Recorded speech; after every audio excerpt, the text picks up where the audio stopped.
Háló, drágám! Ebben a pillanatban értem be a szállodaszobába. Ismered a régi apartman 648-as? Hát otthon minden rendben? Ennek örülök. Bárcsak velem utazhattál volna, de hát tudod, a parlament éjszakai ülése nem tűrhet halasztást. Ismered a miniszterelnök urat, csak is rám támaszkodhat. Hát legjobb, ha most elbúcsúzunk, te pedig új ágyba kedvenc sorozatoddal. Nekem indulnom kell, drágám. Holnap délután hazaérkezem. Hetedre valaki kopog. Ki az? A szállodaigazgató. Nyitom. Mégiscsak elbúcsúzom, drágám. Lekésem az ülést. Jó estét, miniszter úr. Elnézést, miniszter úr. Hogy ki jött? A szállodaigazgató. A feleségem szeretettel üdvözli. Milyen kedves, részemről is. Részéről is. Mennem kell, drágám. Bújj az ágyba a kedvenc sorozatoddal. Isten veled, drágám, szép álmokat. Remélem, miniszter úr mindenben meg lesz elégedve. Az biztos, az biztos. Köszönöm. Azt hiszem, a személyzetet ideje lenne lecserélni. Hívjam a liftet, miniszter úr. Nem, leszaladok a lépcsőn, jót tesz az adakomnak. Várj! Tiszta levegő, Miss Warrington! Ez a szállodaigazgató kivel járkál majd egész éjszaka? Biztosan békén hagy bennünket. Azt hittem már sikerült levetkőznie. Nem értem rá, hallgatóztam az ajtónál. Hát akkor munkára fel, gyönyörű életem! Ne segítsek a kicsomagolásnál? Így boldogulok. Biztos? Hagyjon békén.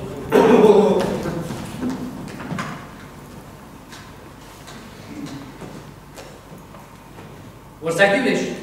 Itt Richard Willy miniszter beszél. Kapcsolja a személyi titkáromat. George, itt a miniszteret beszél. Ahhoz semmi között, hogy honnan hívlak, hogy halad a vita.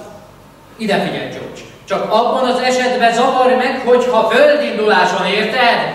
Egy szó, más szóval csak akkor, hogyha maga a miniszterelnök úr kérdi a következőket. Hol ez az idióta Richard Willy? Hát ez ebben az esetben csörges meg. Nem, dehogy vagyok otthon. És semmi esetre ne hívd fel az otthoni számomat. Az itteni számom? 71-es körzetszám 8395097. És a 648-asban vagyok. De dehogy egy szálloda. Ez a Nemzeti Múzeum olvasószobája. És ne kérdezz többet, te vagy a parlamenti titkárom, ennek következtében engedelmeskedni kötelessége.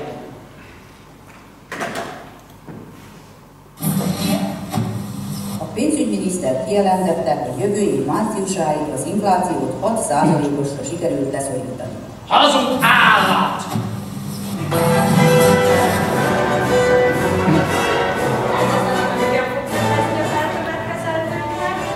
Bombanő vagy! Köszönöm a kopot, miniszter úr. Atombomba! Úgy látom, rossz vállalat tenni a könyvre, miniszter úr. Milyen finoman fogalmazol? Megengeded, hogy én is lazítsak az öltözékemen? Kegyelmesen a legfiatalabb miniszter, én pedig csak egy titkárnő vagyok az ellenzéki oldalon. Ez az igazi demokrácia. Az én főnököm a miniszterelnök úr, a kiskegyedé pedig az ellenzék frakcióvezetője. Hát ha ezt a főnököm megtudja, a plafonig úrik. Hát ha ezt az én főnököm megtudja, akkor kiveri a plafon. Kormánypártiakkal még nem feküdtem le, miniszter úr. És az ellenzékkel. Ezt kérem, hagyja abba, miniszter úr. No, de Jane! Ha egyszer is hallaná, hogy milyen vicceket mesélnek a miniszter úrról a gyorsírószobával. Rólam? Magáról, miniszter úr. Ha valaki a legfiatalabb miniszter, könnyen a vadkarrierista hírébe keveredhet. Ez undorító. Ezzel csak húzó, miniszter úr. Nyugodtan felhúzhat. Nem szereti, ha felhúzzák, miniszter úr? Hát az attól függ, hogy ki húz fel, és miért. És örülnék, hogyha most már abba hagyná ezt a miniszterurazást. Én mindig megadom a kellő tiszteletet. Változnak a körülmények. Szólítson úgy, ahogy a gyorsíróknál szoktak. Azt nem lehet. Miért? Hogy hívnak engem ott? Azt nem mondhatom el. Egyébként sem hallgatna rá. Inkább Richardnak szólítom, az ölep túl tiszteletlen. Kiskegyed szájából még ez is gyönyörűen hangzik. Egyébként megrendeltem a pesgőt. Ó, nagyszerű. Hozzá kaviárt Isteni. és 3 tucat kagylót. Kagyló? Az úgy tudom, jót tesz a férfiasságnak. Remélem is, mert elég drága volt. Hány órára kell hazamenni? Semmikor. Itt tölthetem az egész éjszakát. Az egész éjszakát? Mit mesél be a férjének? Hogy Rózi néni, látogatom meg Butterban.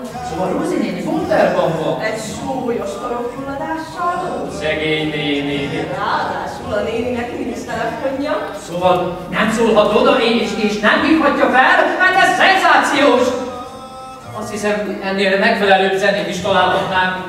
Gyönyörű meleg éjszaka van. Ne húzzam el a függönyöket. Dehogy nem, gyönyörű innen a kilátás. Az erkélyek a Temzére nyílnak. Jaj! Csodálatos látvány, nem igaz? Miniszter úr! Nelson Diadal oszlop a balra, a Big Ben tornya pedig jobbra. Mindjárt elhányom magam. Hát téliszonya van még. Istenem! A temenet mélység megszépíti az ember. Miniszter úr! Tiki-tiki, öregkém. Öregkém! Nem szabad lenézni, mindig csak felnézni. Azt hiszem, ehhez nem kell zenei kíséret. Az ablak! Kivégezte! Ó, miniszter úr! Nem nincs pulzusa! Ezek szerint halott? Hát ha valakinek nincs pulzusa, az rend szerint az! Mióta lehet ez így? Fogalmam sincs. Én amikor bejöttem, a függöny be volt húzva, én pedig 10 perce érkeztem. Még meleg, miniszter úr? Úgy van, még meleg! Rémes látvány. Hát egy kurva milyen legyen? Jaj, a szerencsétlen. Szerencsétlen? Nyilvánvalóan egy betörő. Honnan tudja? Feltételezem, hogy nem a szobapincére, aki a kagylót hozza. Ha temenet magasságban vagyunk, senki más nem közlekedhet az erkélyen keresztül, csak is egy betörő. De az is lehet, hogy egy másik szálló vendég. Az abszolút nem számít, hogy kicsoda. Nyilvánvaló, hogy betörés révén került az ablakpárkányra. Valahogy álljunk ott az erkélyre, az erkély körbe van futva az egész szállodán. Valahogy elfeszítette az ablakot és bang! Az ablak nyilván elromlott. No, de már ezért nem tudja beperelni a szállodát, az biztos. A legjobb lesz, ha értesítjük a rendőrséget. A rendőrséget? Hát jelentjük a hullát. Így áll az ember az ellenzékkel. Nem értesíthetjük a rendőrséget. Kötelességünk értesíteni a rendőrséget. És mégis mit mondunk, hogy mit csináltunk mi ketten a Westminster Hotelban? Mikor nekem az országgyűlés éjszakai parlamenti vitáig kellene, hogy legyek?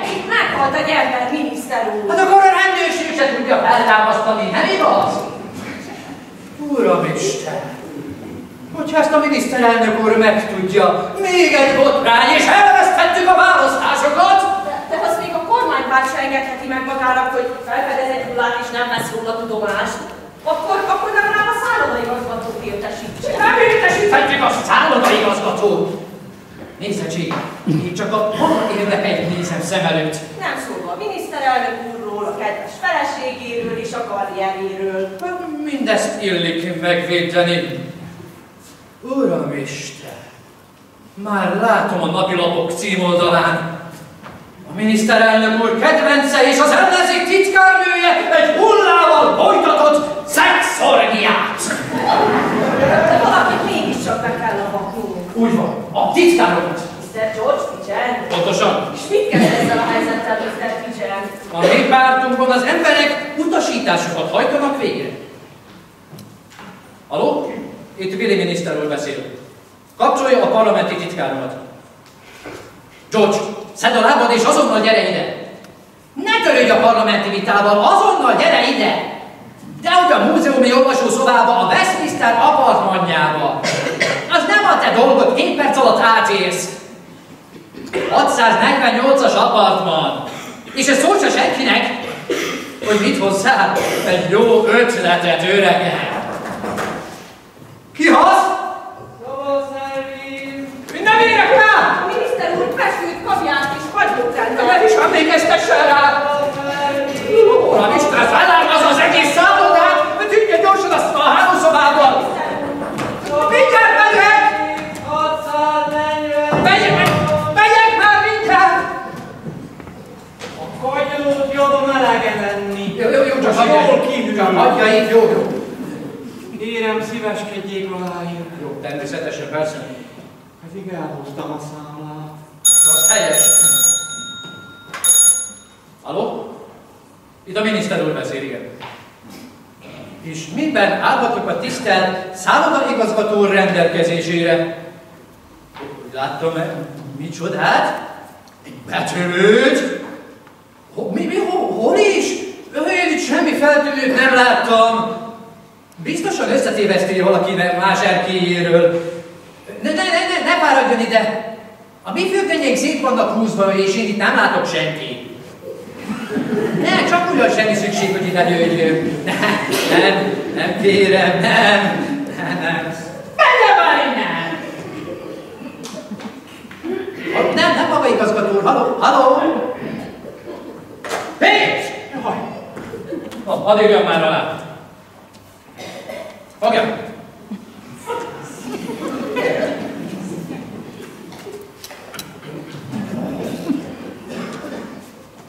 Köszönöm. Nagyon szépen köszönöm.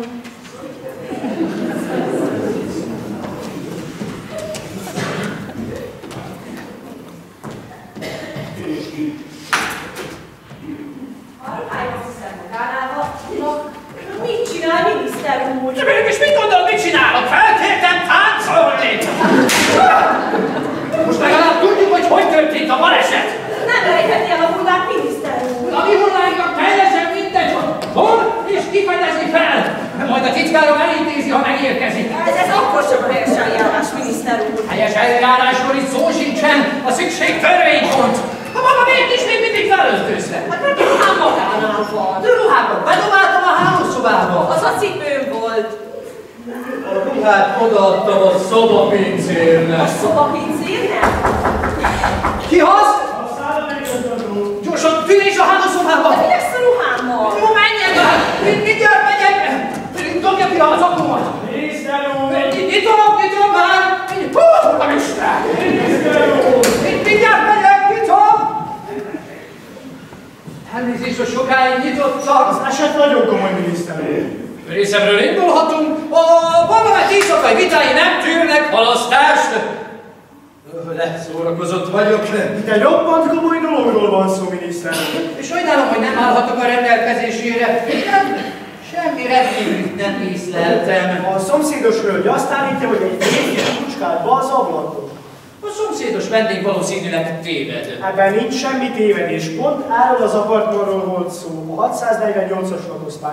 A szomszédos hölgy azt állítja, hogy legalább 10 percig nézte, hogy a férfi itt térdelt, és nézett befelé, meg sem mozdult.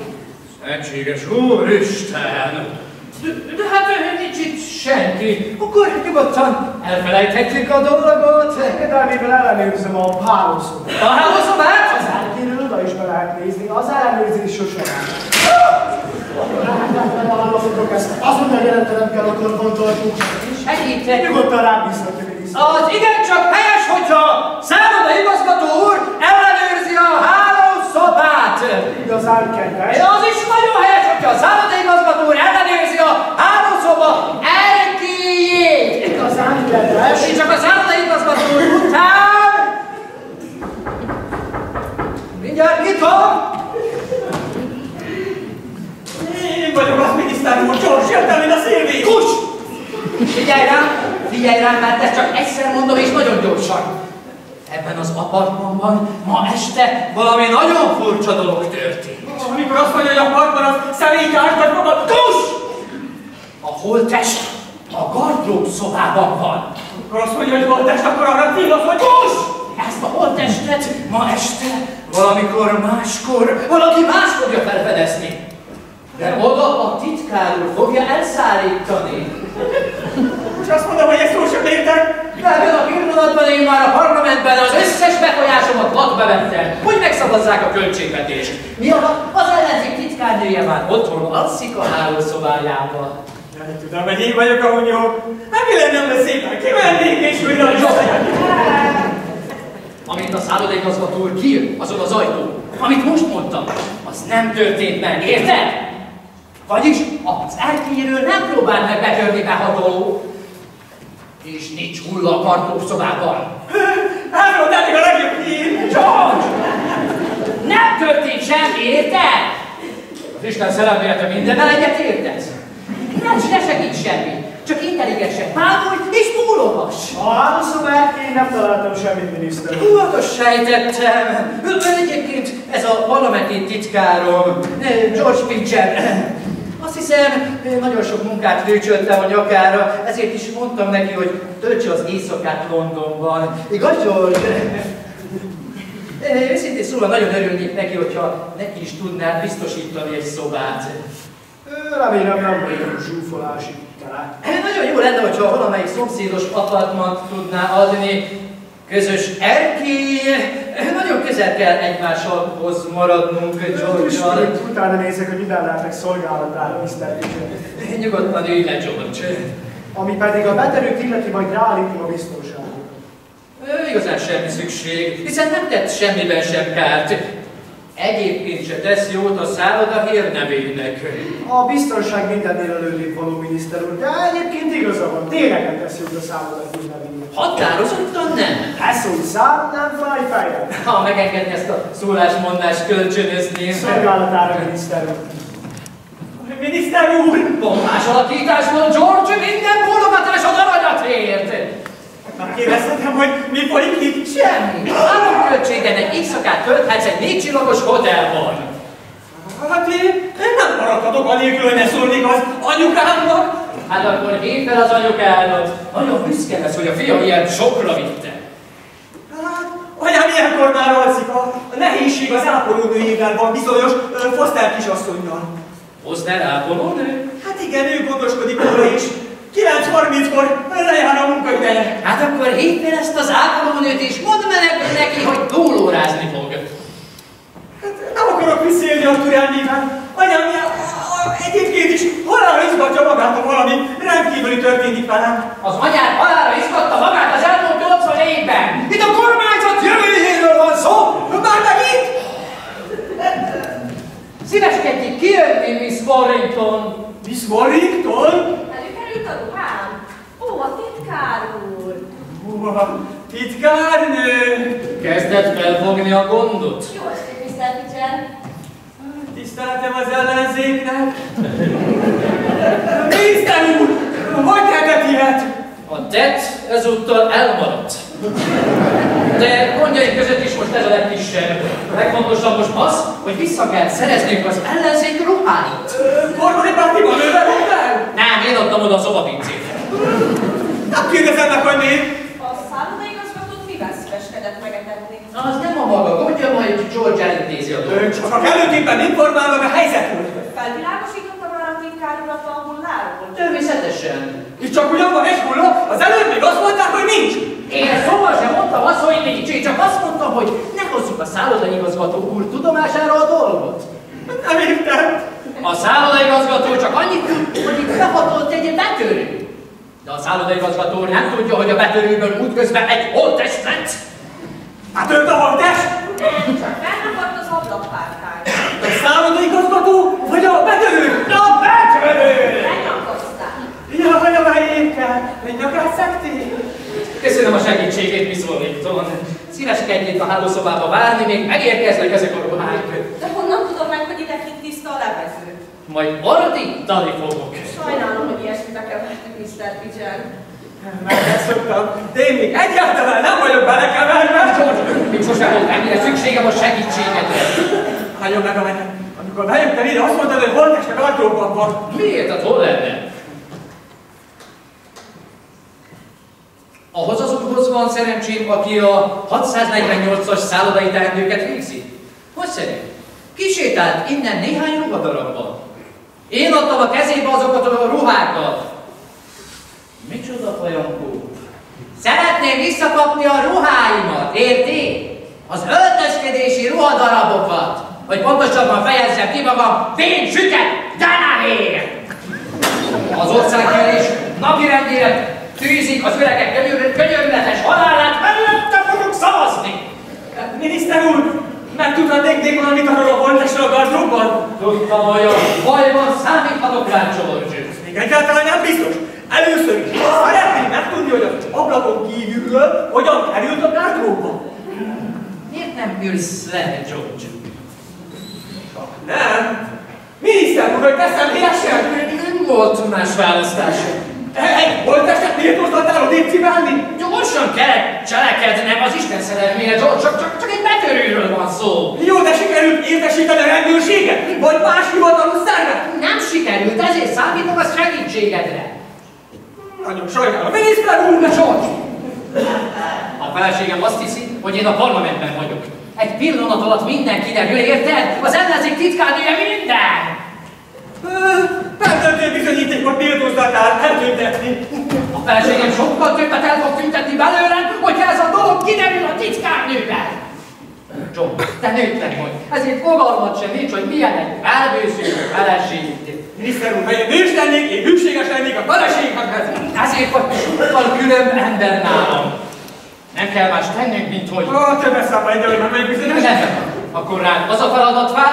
Ezzel kapcsolatban nekem nincs feladatom. George, amint a szállodaigazgató úr szobát foglal neked, átköltöztetjük a holttestet. Mit csinálunk? Költöztetünk. A te apartmanodra.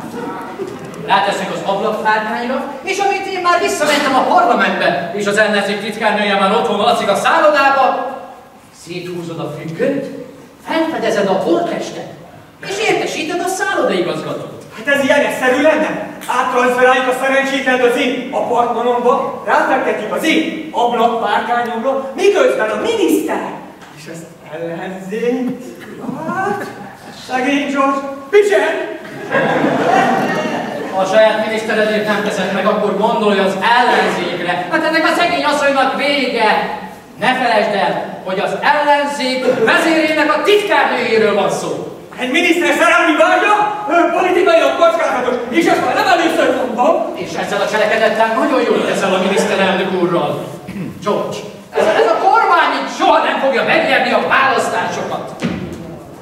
Miniszter úr, oda benn van a gardróbban. Ott a olvasó. Ellenálljon, George. Jó ilyen miniszter úr! Hát leszint ez a padlószőnyeg! Sikerült egy szobát foglalni Mr. Pitcher számára. Hová tűnt Mr. Pitcher? Pipir! Éppen azt mondtam a szállodaigazgató úrnak, hogy Pipirsz! Sikerült számára foglalnom a 650-et. Azt mondja a szállodaigazgató úr, hogy kiad a 650-es! Az pont szemben nyílik! Nem kell tipot. Hadd mutassam be Pigeonné asszonyságot. Jenny? Elfelejtettem mondani? Hát talán elfelejtettem. Az éjszakát vele tölti a felesége. Ugye vele tölti az éjszakát? De letöltöm? Hát úgy van, a szállodaigazgató úr elintézte a 650-es szoba, pont így a folyosón szembe. Igazán, lekötelez. Azt hittem a titkár úr azért maradt önnel, hogy a munkájában segítsen. Hát úgy van, de hát...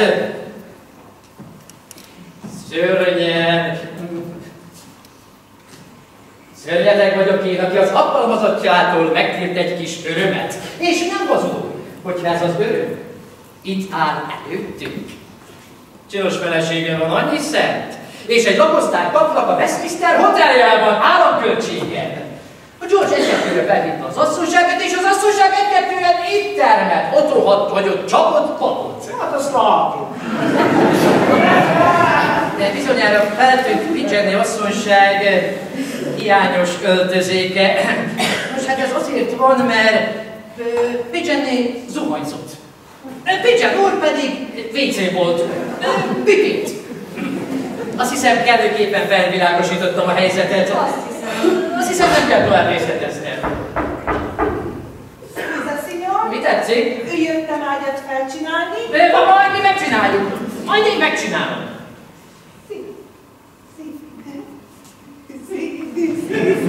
Nem érjük rá, menjen már! No, Kapiszko. Menjen már, bye-bye! Köszönjük Máriát, már. És mindent nagyon köszönjük. Szívesen, szívesen. Tüstén felküldetem a 650-es kulcsát, azonnal beköltözhetnek Mrs. Pigeon. És ha már kiköltöztek a vizes helyiségből, legyenek szívesek lefáradni a recepcióra bejelenteni. Természetesen. Megkésjük a parlamenti vitát. még nem sikerült bejutnom a fürdőszobába. Miniszter úr, hát mit keverti? Én meg azt hittem, hogy kiegyenesítettem a dolgot. Jaj, George! Jaj, te szentri volt! Ki az? Megérkeztek a ruhái. Na, gyorsabban! Miniszter úrnak kértettek egy ruhát. A miniszter úr egy ruhát kért. Ruha. Egy zöld mintás ruha. Maga vitte el! Ruha.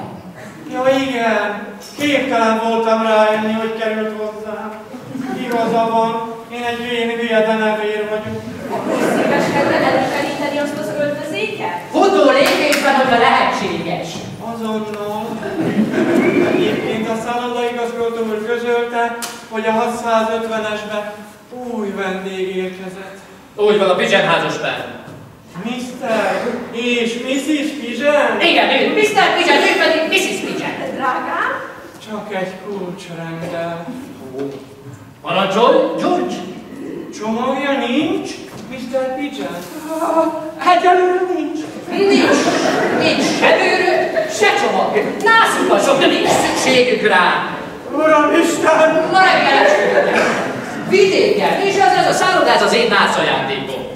Akkor miért olyan sürgős a kedves felesége ruhája? Hát, menjünk a szomszédba! Szedje a lábát!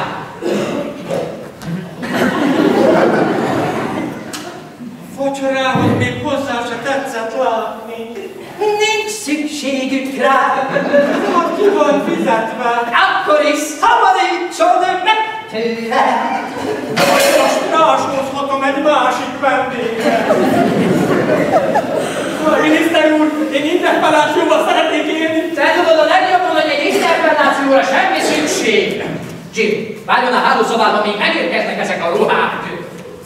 Igazán sajnálom, hogy tönkretettük az estéjét, Mr. Pigeon. Neki, ő itt a király. George, öltözz be a 650-esbe és gyere át az erkélyen keresztül. Várjunk csak, de nem fel kell hívnom az ápolónőt. Hát akkor hívd fel ezt az ápolónőt.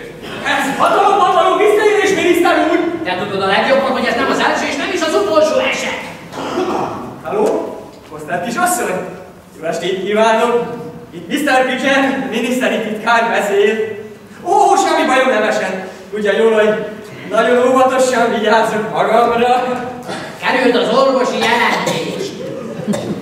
Anyuka, hogy van? Uramisten! Ujjaj, a mama nagyon nyugtalan! Mindjárt nagyon nyugtalanok vagyunk.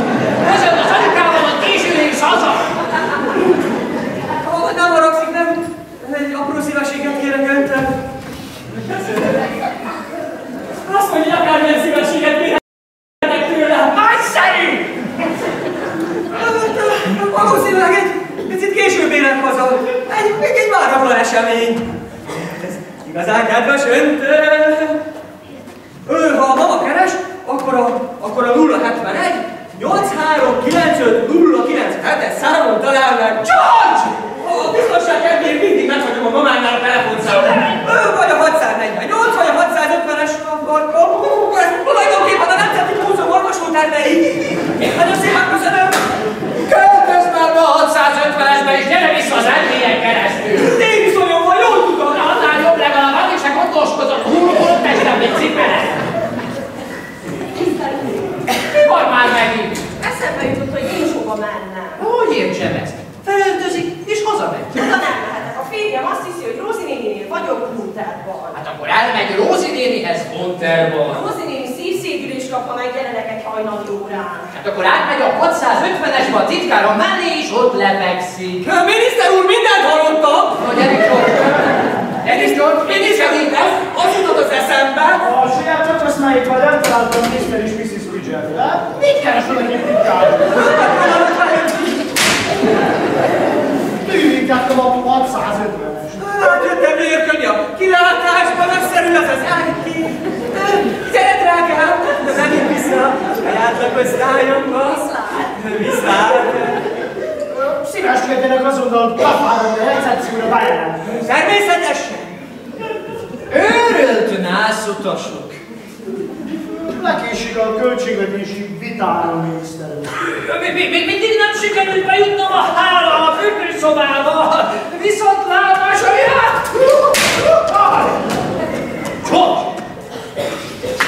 George! Itt vagyunk. Szabad elvíz!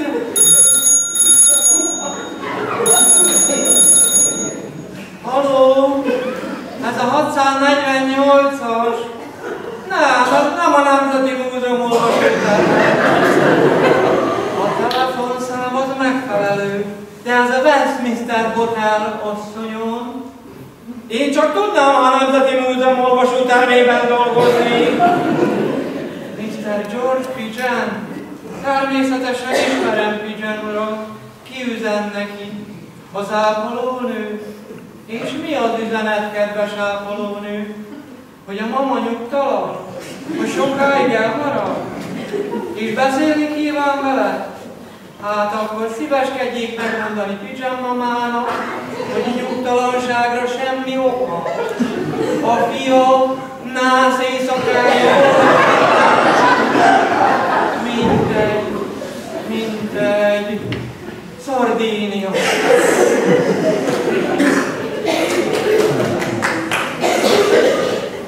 Tiszta levegő! Jim, vigyázz a bejárati ajtót, én meg George pedig átköltöztetjük a holttestet. Remélem a mamám nem nyugtalankodik. 5 percre felejtsd el az anyukádat! Na gyerünk, George!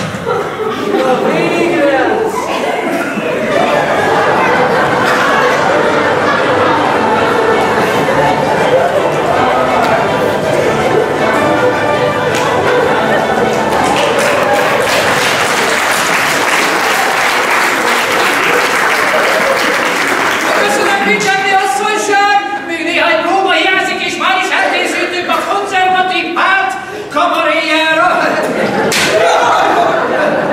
George ideje, hogy te is az öcsékre lefeküdjetek!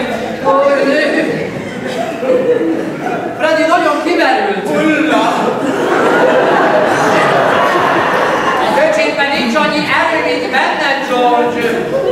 Freddy volt a főfény George reggeli esküvőjén. Jó sejtem, egy kicsit többet ivott a kelleténél. Na, jó van, szedd össze magad, Freddy! Na, majd kialszod magad, Freddy! Na, mire vár? Mire is? Előkerítettem a ruhát. Ó, hát szépen köszönöm. Ha bármilyen szükségünk lesz, csak is magát fogjuk hívni. Mi is a neve? Nelson. Nelson? És mi a keresztneve? Admirális? Nem, csak Harry. Na jó van, Harry, ezt meg vásárfiába adom. Nagyon szépen köszönöm. Ezen már mehet magának egy kocsmát vidéken. Uramisten! Húzod hát magára ezt a ruhát, és menj erre a recepcióra bejelentkezni, mint Pigeon házaspár. George! Add rá ezt a napszemüveget, egy kicsit jobban nézem ki. Amint bejelentkezik, tűnés! Haló? Az ápoló. A ápolónője! Csít! Sajnos Mr. Pigeon nem tudom a telefonhoz hívni. Csak nem a mamában vagy! Csít! Mr. Pigeonnek nagyon fontos dolga van. Én vagyok a Nemzeti Múzeum igazgatója, és a Nemzeti Múzeum igazgatója a Westminster Hotelban töltöm az éjszakát. Igen, értem. Mi történt? Csít! Mit mondom az ápolónőt? Természetesen visszahívja őt, igen. A mama nyugtalan, hogy később visz haza. Én másnap mondod?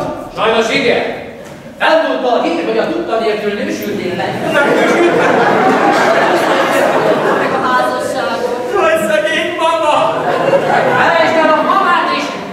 Büntessük el a két testet! Úgy értem, ezt itten is az ellenzék titkárnőjét.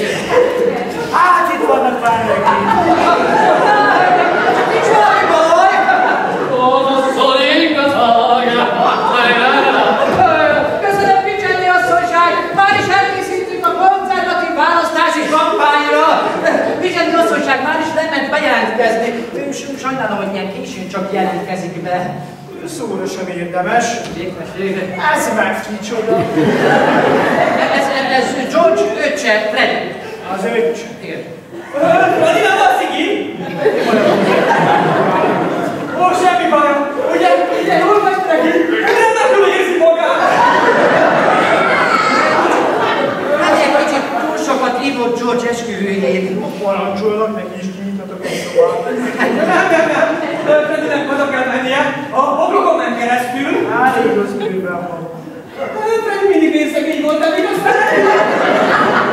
Biztosan nem lesz elérve az utazás, Mr. Pigeon?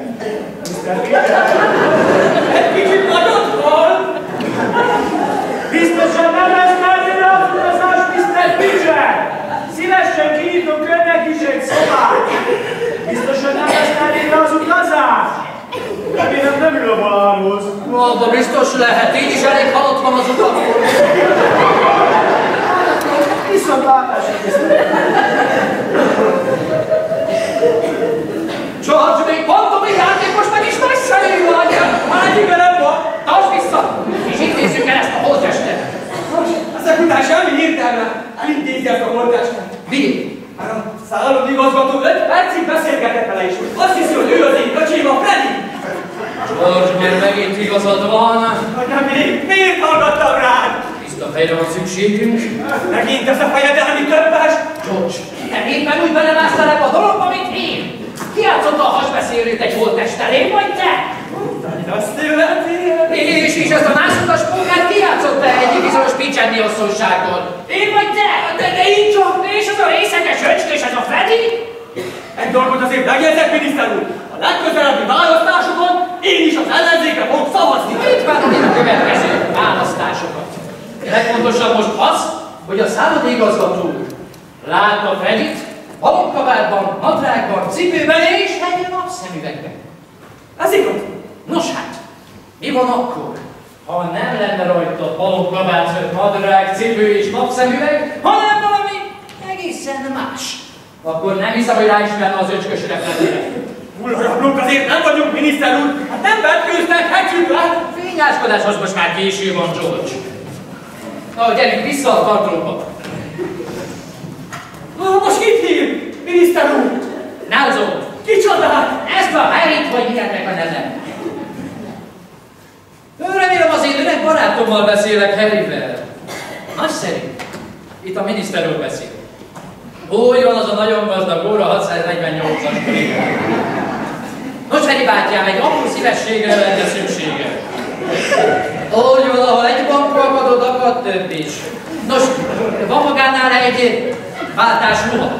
Zakló, ring, nadrág, és a többi, és a többi. Most szerint, azonnal hozza a 648-asba. Mi az? Mi az ördög tartotta vissza? Majdnem összefutottam Ronival a portál. Ki az a Roni? A férjem. A férjem? Roni otthon van. Roni lent van a portál. Isten! Hogy kerül ide? Azt nem tudom, így még életemben nem értem meg. Itt még az a szerencse, hogy sikerült megrúgnom előle. Mit keres az ellenzék titkárnőjének a férje a Westminster Hotelban? Fogalmasi. Éreztem, hogy ez lesz a vége! Hoppászát, George! Halló? Megint az ápolódő. Hogy beszélek már? Ne törődj az öcséten! Hoztett kisasszony, szíveskedjék leszállni Mr. Pigeon. Köztudomás, hogy Mr. Pigeon édesanyja nagyon hisztérikus teremtés. Végig mondom! Semmi. Hogyan? Az sem magának, sem az anyukának semmi köze, hogy kit vett el Mr. Pigeon feleség. Uram is! Mr. Pigeon természetesen visszahívja őt. Anyám, az szívrohatot kap! Az legalább 10 perc foglalatosságot tart a nővérnek. Na gyerünk be a tartóba! Na, gyere, öcsém! De miniszter úr, mi lesz Ronihoz? Semmi kétségbeesés. Kedves férjének váratlan megjelenésére is igen egyszerű a magyarázat. Mi az? Kérjél! Uramisten! Ha elnyitja ki azzal az ajtót, elugom! Gyorsan, világ, mi szorítod a 650-esbe? Ez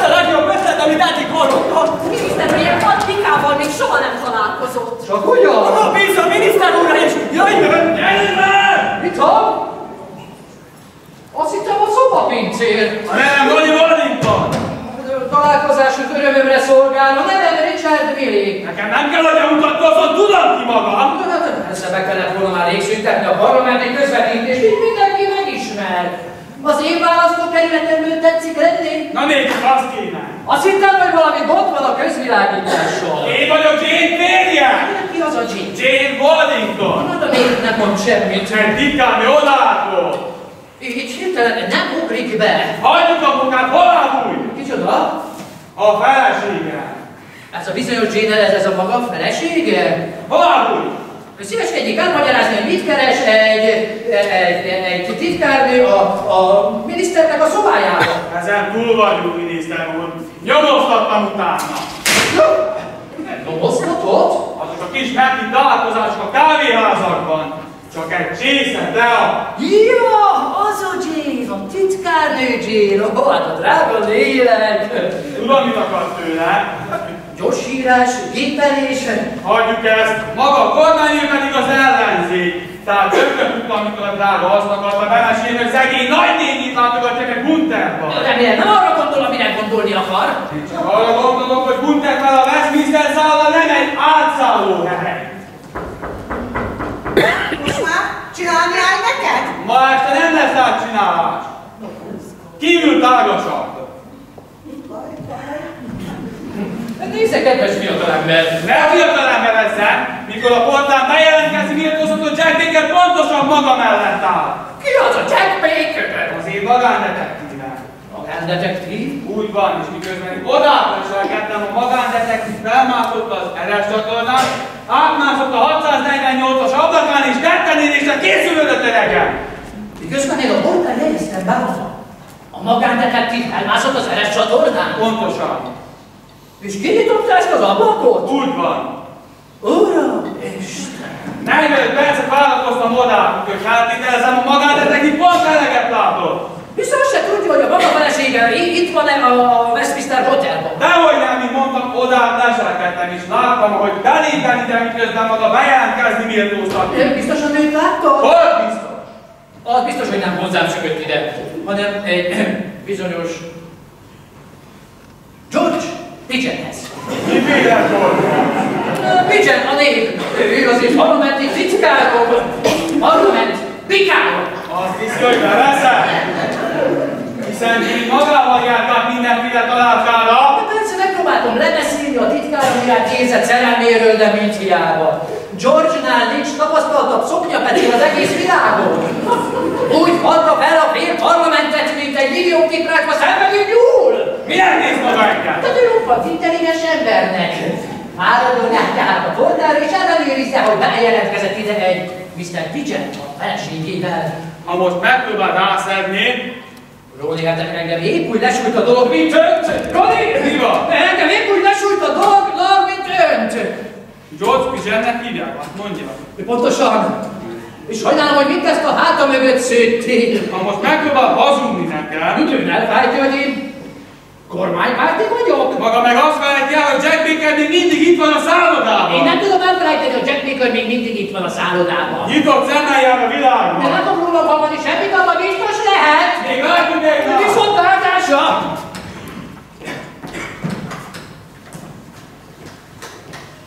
Na gyerünk már, George, vedd fel! George, azonnal gyertek vissza Jane-nel! Rodit leküldtem a portára, nem maradhatok a 650-esbe, egyenes oda fog visszamenni! George próbált felfogni, ha ez a Rodi rám talál, akkor nem egy hullát kell feltüntetnünk, hanem kettőt! Ki az? A pincé. Kedvenc szarvója érkezett, uram. Nagyon helyes. De ez a esküvő ruhám. Nos, Harry, a helyzet súlyosbodott. Jól hallom. Egy tolószékre van szüksége. Tolószékre! Úgy van, egy roppant szemmel. Valaki hirtelen összeomlott. Itt elég sokan összeomlottunk már ma este, de csak egyikünknek van szüksége tolószékre. Úgy látszik, még mindig nem fedezték fel, hogy nálunk alapozták ajtajó is. Mi történik? Mire készül Rodi Istenre? Nem látjátok, hogy Harryvel beszél. Az egész nász éjszakát ide-oda mászgálva. Ne törődjön velük, tud beszerezni egy tolószéket, vagy se? tart egyet végveszély esetére. Hát akkor egy-kettő hozza az idő pénz? De ez 10 pénz. Hát megkopasztod! Ez az ára. Na jól, majd elintézzük. Továbbiakban hitelkártyát is elfogad. Miniszter úr, kinek lesz a tanulszék? Mit akart volni, miniszter? Mivel kezdjem? A rossz hírrel? Vagy a még rosszabb? Jó hír nincs. Egy kormánybárti hogy képezheti? Az Isten szerelmére, akkor kezdje a rosszal. Hát a rossz hír az, hogy a kedves férje egy magándetektívet fogadott fel. Nem igaz. De még rosszabb hír nincs? De van. A magándetektív az a fickó, aki ott lóg a gardróbszobában. Uram Isten! Hogyan beteremthetett Roni ilyen álságos cselekedetre? Hát ez egy jó kérdés. Csak nem nekem szentán, mi szükség a tolószékre? Egy magándetektívről van szó. Semmi szükség arra, hogy fel, hogy az én szobámba fedezzék fel. Szépen beültetjük egy tolószékbe, és nem betakarod egy pokróccal. És akkor mi van? Utána pedig betolod a folyóba. Miért a folyóba? Hát mert az van neked közben hazafelé. Ha nem vettétek volna észre, ez a szegény fickó, ez kiszenvedett. Számára teljesen mindegy, hogy hol fedezik fel. Fél óra alatt betolod a bokrok közé. Miért a bokrok közé? És addig Roni mit tesz velünk? Na hát ez egy újabb nyomósok arra, hogy George politikai menedékjogot találjon a bokrok közé. A kedves férjének ugyanis beadtam egy kegyes hazugságot. Kegyes? Arról, hogy el akarod csábítani a feleségét. Én? És alig akarta elhívni. Így hát leküldtem a portálra, hogy ellenőrizze, hogy bejelentkezett ide egy Mr. Pigeon a feleségével. Hát már pedig azzal van itt. Úgy van, a 650-esre. Miniszter úr, nem tudja, hogy mi maga? Hát, hogy itt folytatom, én leszek a parlamenti frakcióvezető. Mi az? A vég! Rózsa, és megúrva! A muszáj! Muszáj, megszövet kézzel, mondástál vagy egy felnőszült férját! Ez már! Feltétlenül szükséges! Feltétlenül, és ha már bent vagyok, akkor öltöztessétek fel az admirális ruhájába a holttestet! Itt van? Igaza volt, miniszter úr! Mr. Pigeon és a felesége a 650-esben vannak itt szemben! Itt szemben? A szégyentelenek! Kopogtattam az ajtón, de senki sem nyitotta ki! Senki? Erre berúgtam az ajtót! Ördög és pokol. De nincsenek oda bent! Nincsenek? Irgalmazónak! Akkor szedje már össze magát, Róni! Minden az én hibám! Alig hiszem. Ezért lépett ezzel a Pigeon nevű halakkal! Biztosan jut nálam az ágyban! Az lehetetlen. Én biztos vagyok benne, hogy maga egészen jó az ágyban. Pedig minden vagy forrása ez! Mi a forrása, Roni? Hogy olyan rossz vagyok az ágyban! Hogyan már? Az biztos, hogy a dolog rendesen feláll. Az igaz, de hamar lekonyul!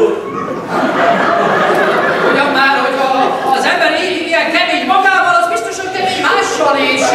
Kérem, miniszter úr! Én csak azt próbáltam elmagyarázni ennek az embernek, hogy Kérem, kíméljél magadtól, hogy megismétli. majd én elintézem. Gondolom. Én soha sem viselkedtem így mások előtt. Ezt öröm hallani. Majd én elintézem ma. És akkor már intézel ezt a Mr. Pigeont is a szomszédból. Pigeon? Minden rendben van, Roni. Nem, semmi sincs rendben. Valaki berúgta az ajtót és szétverte a szoba.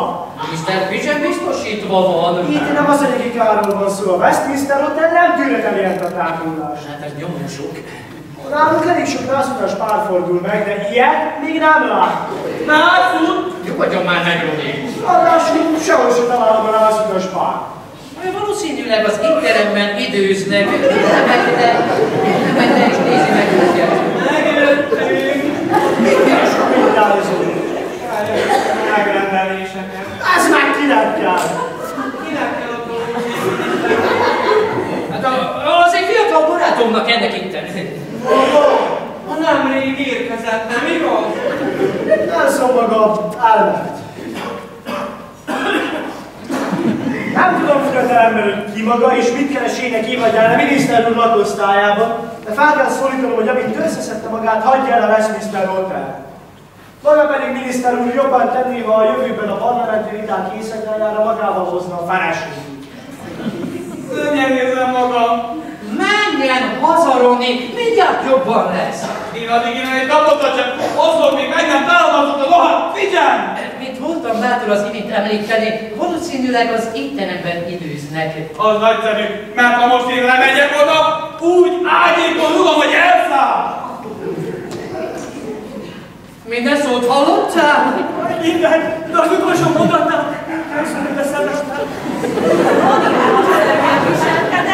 Nagyszerűen! Sugárzott a szerelemtől, így még soha nem hallottam rólam beszélni. Végez is. Hogy volt lehet eleje még ezt az legjobb fogyatékosságát is szóba hozni? Nem lehetne, hogy ezt a dolgot holnap a férjével intéznék el? Felöltöztetnék meg a barátunkat? Hát ez nem volt egyszerű. Sötétben nem sikerülhetett jobban. Gyerünk, George, vegyük be a székbe. Majd hálám az Istennek, hogy a választások még messze vannak. Jill, azonnal szaladjon haza, ahogy csak tud. És mit mondtak Marinak, mikor hazaérkezik? Mondja meg neki, hogy George erőszakkal tartotta itt. Nagyon szépen köszönöm. Nem hiszem, hogy szembe tudok így nézni Lónival. Hát akkor menjen át a parlamentbe. Nem adhatok a parlamentben. Mindenki szúnyókál a parlamentbe. Na, most, hogy az ellenzék kormány elintéztük, irány a folyó. Megsétáltatod Freddyt. George, adj nekem 30 másodpercet, és takard meg pokrócba. Vagy parancsolod? És George, ha valaha is megnősülsz, és szükséged lesz segítségre, rám mindig számíthatsz. A Ronny, ha valahogy beváltja az ígéretét, azt hiszem a nősülés az kizárva.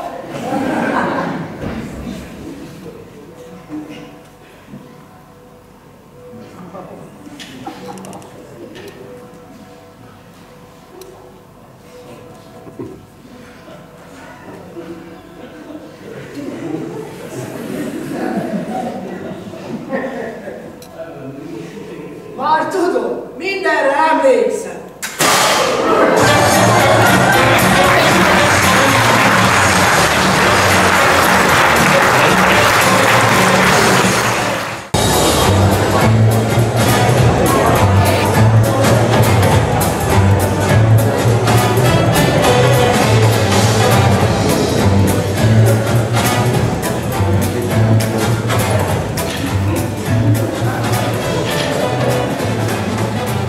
George, már egy órája visszatartom a légtet.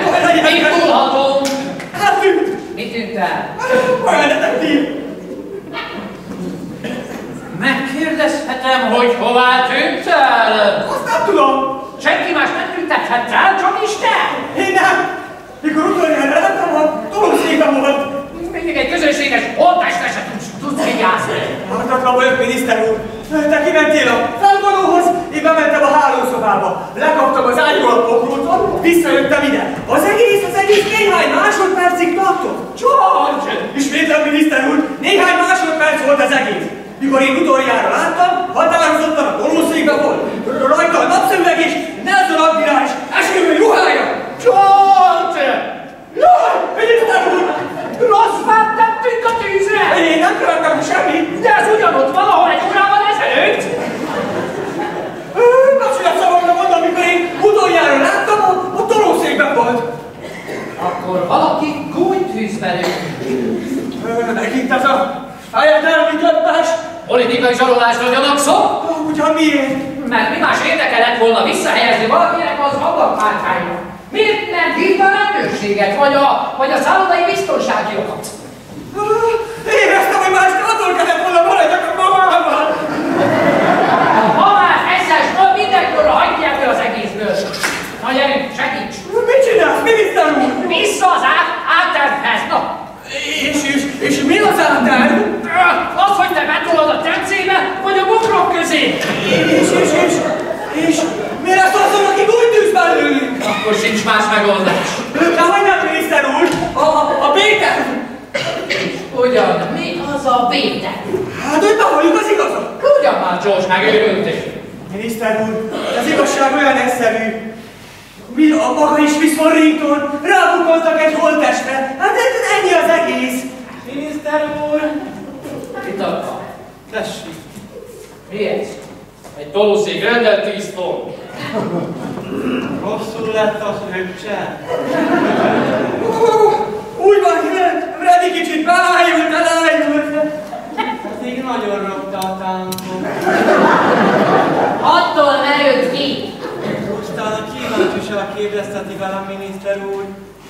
miért öltözött át a Freddy az én esküvőre?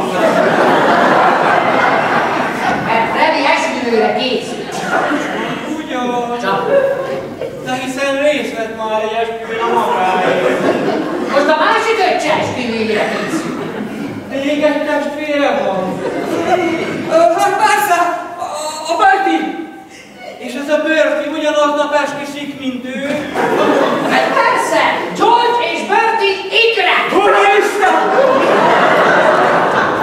Nem sem rendkívül ügyes. Ez a Berti elég későn állt hozzá az esküvő ünnepségre. Mert az évkéri kisével edinőben tartják. Nézd, fizettek és a feleségenek ismét nyoma veszed! Jó estét kívánok, uram! Maga meg kicsoda? Ő a számomra leggazdagabb emberek! Újócskát játszanak velem! Menjen haza, Roni, és aludja ki magát, reggelre minden dolog kiegyenesedik. De én most szeretném kiegyenesíteni a dolgokat. Legfőképpen szedted a harcot, figyelj! Ez az úr itten, doktor Livingston. És ki volt a fazos a tolószépen? Hát az valakinek az öccse. De kinek? Hát az enyém. Harrington Bill. Dr. Livingston vigyázz rá. Szegény Harrington elszállt az agya. Azért repülődik más dolgával, mert magának is elég baja van. Menjen haza, Roni. A felesége hűséges maradt magához. Erről nemrégiben értesültem. Hazamegy, odáll a feleségéhez, és megmondja neki, hogy nem csalódott a miniszterében. De kérem, miniszter úr! Nem érek rá! Miniszter úr, szeretném nyomatékosan figyelmeztetni arra, hogy amikor bejelentkezett ebbe a szállodába, közöltem elég, hogy sürgős dolga van a parlamentben. Közben jött valami. Efelől nincs kétségem, de mivel gondolom a dolog bevégeztetett, már nem sem gratulálunk semmi. Nem szól erről az úrról. Ezt hallgatom, mert kikérem magamnak. A szállodaigazgató úrnak történetesen igaza van. Már hogy lenne igaz, amikor a szállodáját házasságkövése céljából adja bérbe? Házasságtörés! Ne kérek, Roni. Az a rohadt Picsen meg az állítólagos felesége. Azt hiszem, Mr. Pitchernek inni magyarázata van neki. Ebben tökéletesen igaza van. Zenébb beszéltem vele, hogy a 650-es lakosztály teljes berendezésért anyagilag felelős. De a biztosítás nem fog késlekedni. Na, gyerünk, Roni. Az imént sikerült szót váltani a Mr. Picsennek? Igen, ott a liftnél. Alatt biztos. Roni! Tudja maga, mit csinál? Mr. Pitchennel már közöltem, hogy az állítólagos feleségével együtt köteles eladnia a szállodát. Az asszonyság már otthon van, és Mr. Pigeon is úgy közben van. Tönkretette a nász éjszakájukat. Szép kis nász éjszaka, az újdonsült férj egész este az öccsét tologatja egy tolószék. Mert friss levegőre van szüksége, mármint Freddynek. Nem George-nak, Freddynek. Túl sok peskőt ivott George esküvőjén, és most haza kellett tolni. Idén. Nem, ide a bokrok közé. Miniszter úr, feltámadott! Ki támad fel? A pofatoló székből! Micsoda? A pofatoló székből! Freddy! Nem hagynak kérem magunkra! Felállt! Mi állt fel? Ez a pofa! Micsoda? Már éppen betoltam volna a liftbe, amikor felállt! Ez képtelenség! Miféle képtelenség? Ne szúrjon közben! És te mit tettél? Én szaladtam, mint akit a puskából ültem! És ez a Freddy? Freddy, emelt a liften! Végig látja a foltás! Miniszter úr, éjszakánként kísérteni fog minket! Ugyan már! Ha felállt, akkor nem halt meg. Csak ugyan. És ez igen csak rossz hír. Szerintem ez a legjobb hír, miniszter úr! Hát ami a hajdani hullámnak illeti, neki jó hír. De nekünk rossz. Nagyszerű! Akkor nem kell letolnom a folyóhoz, és hazamehetek is, felválthatom az ápolónőt. George, az eszedbe se jutott, hogy ha ez a hulla él, akkor tanúskodhat is a parlament minisztere és az ellenzék titkárnője ellen. A férjel nem tudott először a folyósó? Dehogy nem! Öljön a szaladtál mellettem! Mert téged keres. Ugyanakkor azt hiszi, hogy te vagy Dr. Livingston. Dr. Livingston? Miért nem tenni? Meg kell találnunk ezt a nyomozót, mielőtt Roni bukkanna felelő. Uramisten! Ez eszembe jutott, hogy Roninak úgy mutattam be ezt a nyomozót, mint az én elhűlt öcsémet, Hamilton. Hála Istennek, másiknak meg úgy mutattad be, mint az én részleges öcsémet, a Freddit. Pedig ez a Jack Baker előbukkant fel, mint valahogy én átérek a parlamentbe, akkor! Ezt nem tudok követni, miniszter úr. Ki az a Jack Baker? Na ez az, ami érő hóhullánk. Tartóztass fel. Miért pont én? Pedig ez a Roni bukkant fel előtt, mint ahogy én átérek a parlamentbe. Akkor mi van akkor? Akkor az Isten irgalmazzon neked. Elszólalásról szeretnénk érni. Majd csütörtökön szíveskedjék a parlamentbe.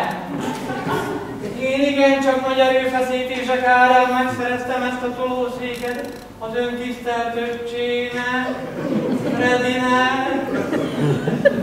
Magadj érte!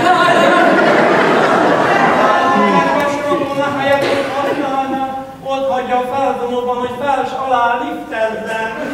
Az öcsémnek már nincs rá szüksége. Akkor hát elvihetem. Csak tessék, nyugodtan! De azért készenlétben tartom a következő alkalmat. Nem beszél alkalom! Mi tetszik? Oh, hello, George. No hát, ez igazán kellemes meglepetés. Miniszterasszony! Maga mit keresik, George? Kegyelmes asszony! Mi van, George? Miss Lily! Mondja magának, nem ott lenne a helyen férjem oldalán a parlamentben, vagy esetleg otthon a mamánál? Csak átugrotta ide! Miért tudod át ide? Hát ide! Azt értem. A miniszter úr kedvéért! Ő küldött a parlamentben valami iratokat! Hozzak és épp ide! Értem. Gondolom, Richard már nyakítványa van. Nehéz napjuk volt, George? Csak nincs valami baj. Jaj, ugyan! Ki az? Szóval pincér. Szóval pincér? Talán mégis szükség lesz. Nem, most már egész jól járok, most már csak egy kicsit picegek. Nagyon köszönöm a fáradtságát, köszönöm a egészséget.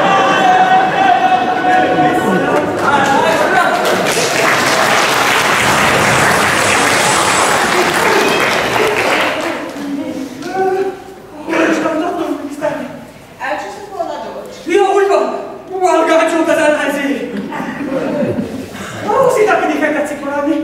Úgy volt, de aztán hirtelen kocsiba ültem, hogy meglepjem Richardot. Ó, hát az csak ugyan nagy meglepetés lesz. Ennek örülök. De hát csak egy pillantást adjunk a férjénkre, és már is utazunk vissza vidékre, nem igaz? Hogy is tudjon. Én is itt töltöm az éjszakát. Az éjszakát? Úgy van. Annak ellenére, hogy a parlamenti ülés egész éjszaka eltart? Tudom, szeretném meghallgatni a beszédjét. Egyébként hogy áll a kormánypárt? Hát úgy általában? Vagy csak ma este? Hát a vitában. Ja, ebben a vitában. Remekül. Csak egy kicsit biceg, mint én. Azt hiszem, az a legjobb, hogyha átöltözöm és felmegyek a parlamenti galériára, hogy ott hallgassam meg a férjem. Azt nem teheti. Szendvicset, egy pohár bort és minden a tévén követem a nagy csatát. Annyira kíváncsi. Miért te lennék? Hát, legjobb lenne, ha átparangnánk egy csendesebb lakosztályba. Egy másik lakosztályba? Úgy van, az enyémben. Miért mennek ül a magáéba? Mert az enyém. Ha is itt inkább a szállodába. Úgy van, a miniszter úr ajándéka. Na induljunk. Hát, miért sürget? Hát ide a szomszédba, csak mi ketten. Én nem értem meg, mi lesz igaz. Hát csak mi ketten. Vissza nem térő alkalom. Alkalom? Mire az Isten szerelmére? Hát a szenvedélyes és jó szerelemre, miniszterasszony. Ügyes vagy? Szerelemre, miniszterasszony. George! A szendők óta hajta volt kívánság.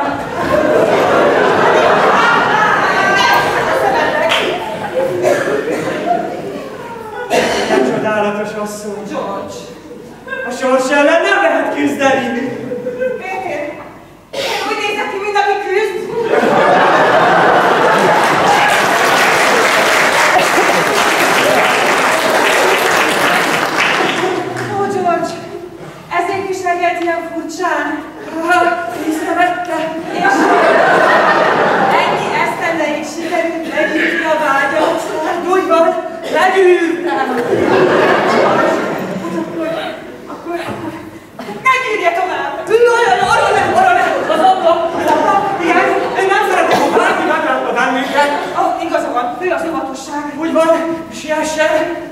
gyorsan! George! Megfelejtettem a hálóingemet. Jaj, hát lettem nincs szüksége hálóinget! Jaj, ti nem látta azt a hálóinget. Ha, akkor hozom! De figyelj összedem! Értékes másodperceket veszítünk! Hol George, mi valami őrültséget készülünk elkövetni? Nekem mondja! Fűvé tettem a szállodát ezért a rohadt nyomozóért! George! George! George! George! Jaj, figyelj! Elnézést, miniszter úr. Mi az ördögüt kell? Elképzeltem. Micsoda? Leereszkedtem az eres csatornán, ahogyan azt tanácsolni méltóztatott. No és? És rossz szemelettel szálltam ki. Uramisten! Aztán megpróbáltam elszerelni a lényet. No és? És belepotlottam Roniba. Roniba! Úgy van, de sikerült megdobnom előle. Maga mit csinált a halott nyomozóval? Hát amikor utoljára láttam, léptel ment le a portára. Csoda! Ami halott nyomozók úgy néz ki, hogy nem halott. Nem halott. De ha történetesen összefutna Ronival, lesz itt halott.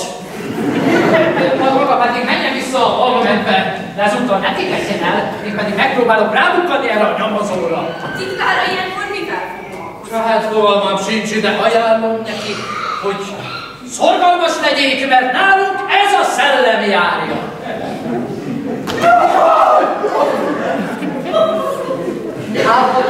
Valamiben a rendelkezésére? Igazat szólva nem is tudom, mert bármilyen furcsa is, elvesztettem az emlékező tehetséget. Ja, drága barátom! Maradjon beljebb! Elvesztette az emlékezetét? Minő tragédia! Igazat szólva, még a nevetre sem emlékszem. Hát ez szörnyű! Arra sem emlékszem, hogy mit keresek én itt ebben a szállodában. Hát a szörnyűség! Ráadásul még hasogató fejfájásom is van. Nem lenne szabad csak így bóklászni felügyelet nélkül ebben a szállodába, még itt összeütközik valakibe, vagy valamibe.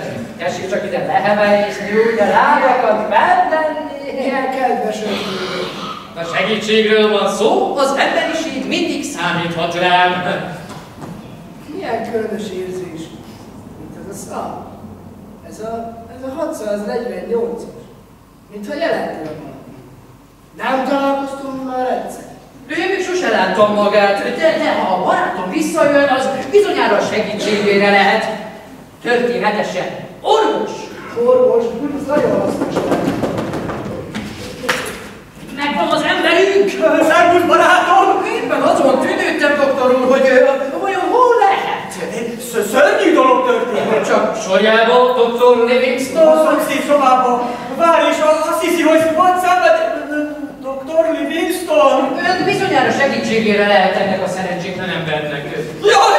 Azt hittem már megint meghalt! Dr. Livingstonnál nagyon jó kezekben lesz. Ide gyógyász! Uramisten!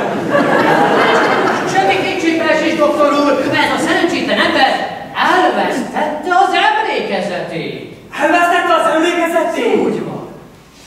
Megőrülök. Azt sem tudom, hogy ki vagyok. Hát ez szörny! Úgy bizony.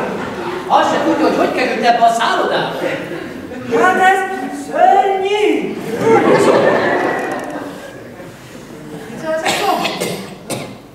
Neki valamire emlékeztek. És ez az ablak. De azt hiszem, hogy ideje lenne a beteget lefektetni, doktor úr. Az ötlet!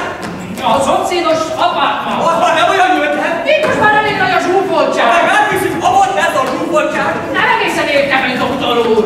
Már többször belekezdtem, de lefektetjük a betegünket ide át! Na jó, legyen. A feleségem megint elszökött előtt, és ezt a halkügyet én mindig nem találom. Miért nem próbálja meg a 650-esbe? A 650-es? Ez a jó. Miért nem próbálhassa meg Roni a 650-esbe? Hiszen igen, nincs ott! Szerintem ott van, és Roni nyugodtan megpróbálhassa. Nem, én 5 perccel ezelőtt váltam el Mr. Pigettől. Igazán? Hol? A Az uszonával? Na úgy van, leúsztunk néhány hosszat. Na, akkor majd én is megúsztatom, mint a kiskacsákat. Várj csak itt pillanat! Nem találkoztunk mi már egyszer. Dehogy nem. Maga ennek az úrnak az elhűlt öccse, bizonyos Harrington. Én vagyok a maga elhűlt öccse. Az igazat szólva, testvérek vagyunk. Úgy bizony! Arra vesz!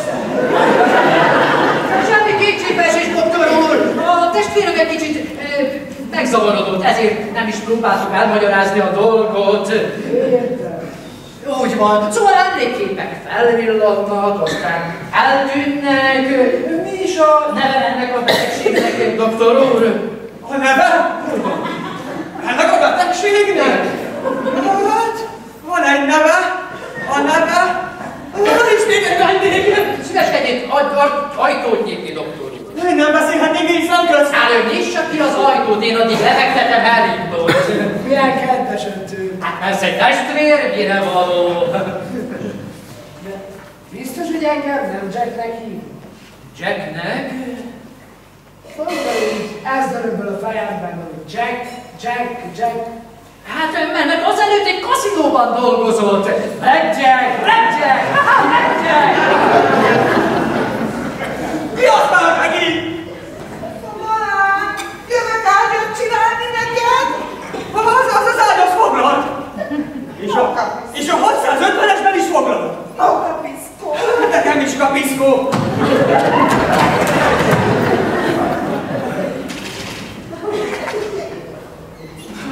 Asszonyom, megkértem, hogy maradjon az állat. Mit tart ilyen sokáig? Hiszen csak azért jött át, hogy kölcsönvegye a férjem költösét. Hát de ő sehol nem találom. Akkor jöjjön anélkül. Megrendeltem a felsőt és a kagylót. Kérem, asszonyom. George, ideje, hogy engedelmeskedjen. Elég! Vigye a 650-esbe. Tudom, de ott nem volt senki. Gondoltam megint itt anyám. Mi járt a szomszédba? Az erkélyen át vagy a folyón? Hát az erkélyen. Rendben. Hegyed a mennyasszony vagy a vőlegény? Nem értem, hogy ez szólsz. Hogy tegyen már vissza! Ahogy van! Induljunk. Asszonyom, engem akaszt a kegyet férje! George, éjszakai ülés van, hajnalig a parlamenten lesz. De hát bármikor bedobbanhat, azaz átjöhet a parlamentből!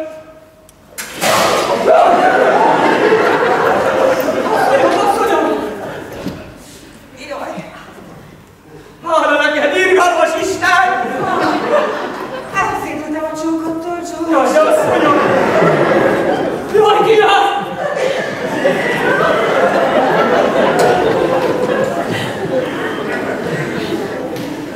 Mit tud felhozni a mentségi rendszert? Foster kisasszony, főnéni! Az ön édesanyja már halálra van, tudja magát, ezt tudnia kell. Főnéni? Én igazán csalódtam önben. Én azt hittem, hogy maga egy becsületes ember. Az ön édesanyja. Ezt előre kell bocsátanom, jól van. Miután én közöltem vele, hogy addig innen nem tárgyalom, ameddig nem tisztázzuk a dolgokat. Közölje a mamával, hogy tisztázzuk a dolgokat, amit az elérésem! Az ön édesanyja álmodónél ragaszkodik az azonnali magyarázathoz, Mr. Pigeon. Elállítottam a csókottól, George. Bocsánat. Azt hiszem, elkészítettem a lapszát. Mondtad, hogy új felesége? Nem. Ő a miniszterem régi felesége. Azt mondja, hogy miniszterének a felesége? Úgy van. És jól hallottam, hogy azt mondta, hogy elállítottam a csókottól, George. És van milyenfélét hallottam? Hát így alakult meg a miniszterének. Nem tudtam számolni. Hogy eltudottam. Azt tenni még menjen szépen haza. A miniszter bármelyik pillanatban bedobbanna. Sőt, a többiek is. Hát és a maga felesége éppen most hol tartózkodik? Vagy hát a hölgy az nem az én feleségem. Ő egy ellenzéki titkárnő. Ellenzéki. Úgy van, ezt ne hirdessük. Hát de mibe keveredek? Hát a kormánypárt védelmében. Most pedig menjen szépen haza a mamához. Hát maga nélküle tapottat sem megyek. Rendben. Hogyan jön velem a szomszédba? Szétma. A 650-esben. Az az enyém. Miért mennék én a 650-esbe? Hát, hogy bemutassam, hogy milyen a vadis szenvedély. Szenvedélyes. Szerelem, Foster kisasszony. De ura, megőrült. Hát maga kergetett az őrületben. A sorsállal nem lehet küzdeni. Én úgy nézem, hogy ülj neki.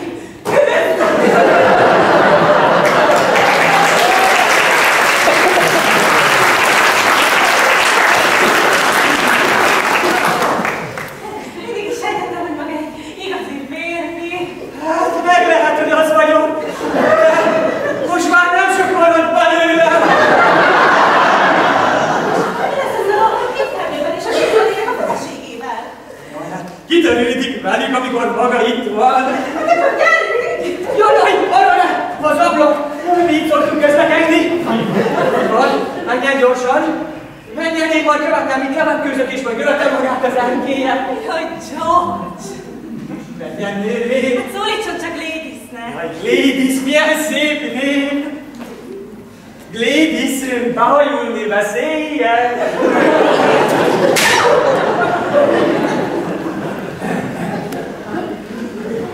Milyen későn fedezted fel magadból a férfi csort?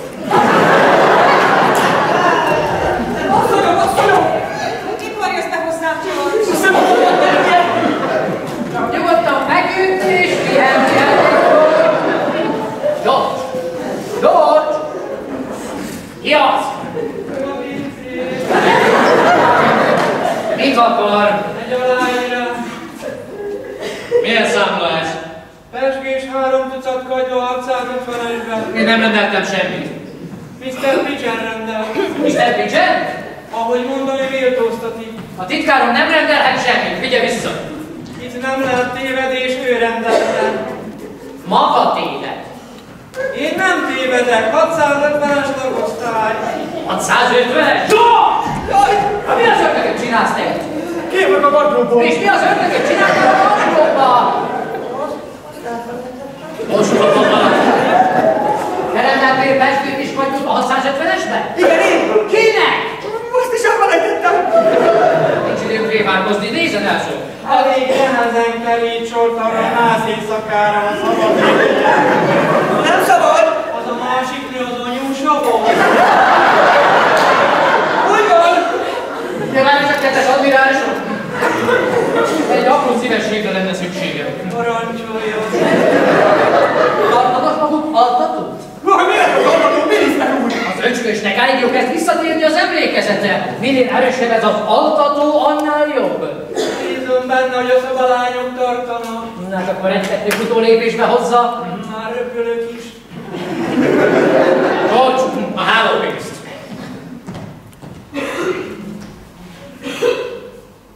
Egyszerűbb lenne, adannám az egész havi fizetésem. Fiatal még az éjszaka. Én meg akarom Harrington bettenemet, pedig állj őt. A miniszter úr, ha valamit le kell vallanom. A feleség. Milyen feleség? A miniszter úré. Mi van vele? Oda bent kuporog a gardróban. Azt akarod mondani, hogy a feleségem ideben van?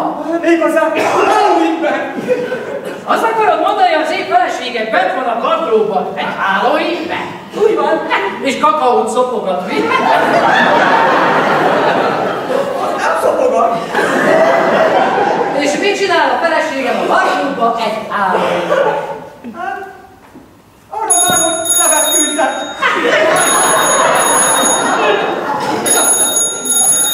Halló? Mit akar már megint tisztelt főnővér? Uramisten, hova szépen? Legyen szíves, közölje a mamával, hogy Mr. Pigeon itt hazaér. Miért? Most éppen hol tartózkodik?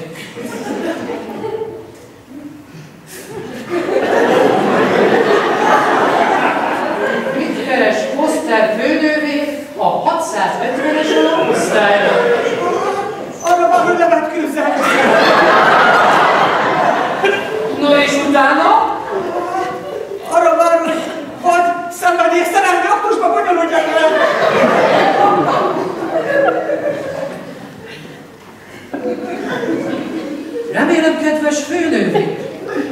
hogy azt a szolgáltatást, amire most vár, nem számolja fel a társadalmi biztosításra. Gondolom a pezsgőt és a kagylót is a főnővérnek rendelteti. Jaj, nem! Azt a feleségednek! Mindent vagy eladok! Richard, ez egy akkora durranás volt.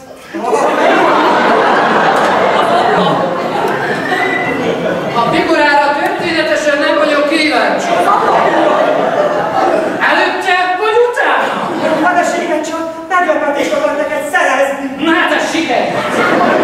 A legjobb lenne, hogy szépen felöltöztetnél és hazaküldenéd, mielőtt találkozik a magánnyomozóval, vagy a felülésséggel. Megjött az altató. Hát nincsen, mi majd még számolunk. Titkár úr. Most pedig elmehet, nem lesz szükség a további szolgáltatásaira. A sors szeszélyes. De már csak nem menj sehova. Asszonyom, a férje még mindig arjön! Nem szól a miniszterelnök úrról. Ó, Isten! Ebben a felfordulásban a miniszterelnök úrra éppen semmi szükség. Amikor átértem, már elszabadult a pokol, a képviselő körjönkene. Részletesebben. A miniszterelnök úr már igencsak ingerült volt, amikor az egyik ellenzéki fölállt és azt mondta, igazán kár, hogy a miniszterelnök úr öleben nincs a házban, hogy megvédje a gazdáját. Öleb? Hát ez a miniszter úr úgy nevet. Amikor aztán a miniszterelnök úr észrevette, hogy ön nincs ott, majdnem felrobbant, dühében azt hiszem, hogy szétrúgta a frakcióvezető bokáját. A miniszter úr! Úgy látom, elég forró a helyzet.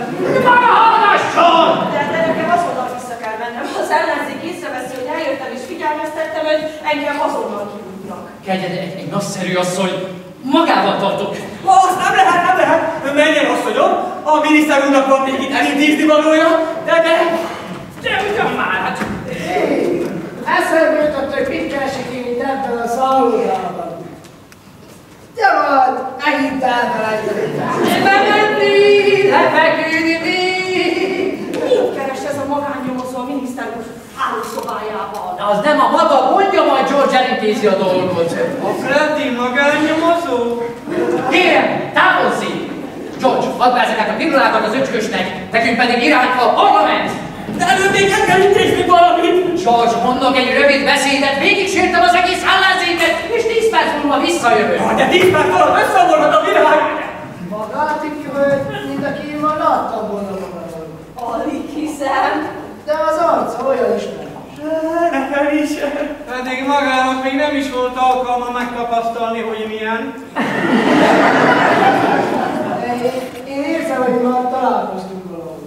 Persze, hogy találkoztak, ez a hölgy, Dr. Livingstonnak a felesége. Megszaporodtunk. Nem lehet, hogy az minden, mégiscsak A kizárt dolog. de a vezetéktelen se ismerős. Billy. Ördög és pokol. Menjen már ki innen! Tudod, Richard, nekem van egy olyan érzésem, hogy mégsem vagyunk testvérek. Az az úr, az ő testvér. Doktor, szíveskednék lefektetni Harringtont. Harrington, ha nem Freddy voltam. Doktor, szíveskednék lefektetni Harringtont, és adja meg neki ezeket a pirulákat is! És valami lesz. A helyzet bizonyos aggodalomra ad okot. Még valamennyien nagyon aggódtunk, szíveskednék lefektetni Harringtont! Őszintén szólva nekem ez a orvos nem nagyon tetszik. Őszintén szólva nekem itt egy csomó ember nem tetszik. Induljunk már, a miniszterelnök úr megülünk. A helyzet akkor sem változik, ha egyáltalán nem jelennek meg. Urai vagyunk a helyzetnek, admirális? Azt hiszem, hajnalra meg lesz az a kocsma, amit ígért. Ilyen, Rodi? Rémes látvány. Az ablak! Bocsánat, ez a Roni rabló vagy pandó? Jaj, Nyitó! ja, ki ne nyissa az ajtót! Jó estét, Csodát keresi? Azt már nem, amúgy is belapodjantam. Gondolom ön a vendégünk, mert az usodát csak azok használhatják. Hol van Mr. Billy? Ebben a pillanatban távozott. A folyosón nem láttam senkit. Ő a szokásos úton közlekedik.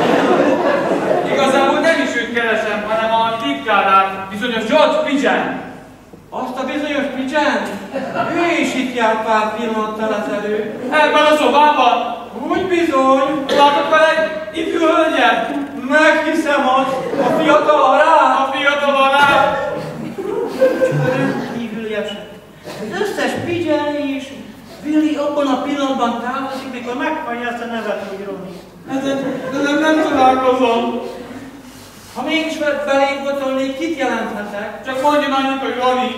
Igenis, Ronnie. Ronnie! Mi van? Várjon egyetlen másodpercet.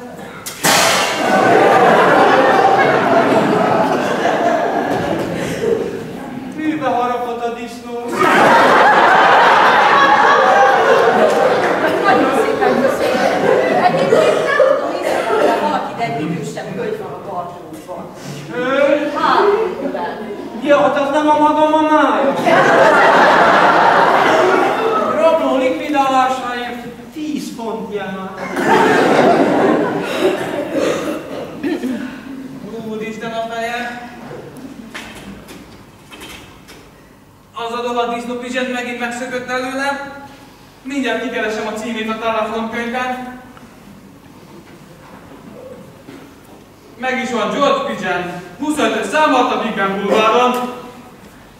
Hová mész, Ronnie? A Pigeon rezidenciára. Nincs otthon, nem emlékszel, az uszodába meg. Az uszodában egyetlen ember volt, az is véletlenül pottem bele, mármint én. Megint megrúgott előlem az a csirkefogó. Ne menjék! Kérem, engedjen Dr. Livingston, hadd menjek! Kérem, maradj itt velem! Én a saját otthonába folytam meg azt a disznót! Hadd menjek! Kérem, nem mehetsz el! Hadd menjek! Maradj itt velem! Én megadom neki azt, ami jár! Tessék rögtön abba hagyni! De azonnal nem hagyja el azt a szállodát, ne is bevezeted el! Indulok is! És ha ez a Ronnie nem hagyja el a szállodát! Már indulok is! Ronnie, nem mehetsz! Tessék, Ronnie!